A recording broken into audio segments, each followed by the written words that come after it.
Penjualan kue khas Palembang menjelang Lebaran mulai meningkat. Salah satu toko kue tradisional Palembang yang berada di kilometer 10 mengalami peningkatan penjualan lebih 50% selama bulan puasa. Alamiah, salah satu pengusaha kue khas Palembang mengatakan, kue yang paling banyak diminati yakni kue lapis kojo. Untuk proses pembuatannya sendiri tidak sulit. Bahan dasar berupa telur, gula, susu, terigu dan air pandan dicampur menjadi satu dan dipanggang per lapis sampai dengan loyang terisi penuh.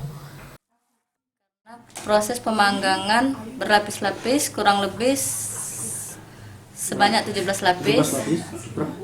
17 lapisan. Artinya dilapis-lapisin terus ya? Dilapis-lapisin terus.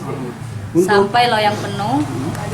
Kurang lebih 17 sampai 20 lapis. Online biasanya di luar kota juga bisa di Jakarta ini.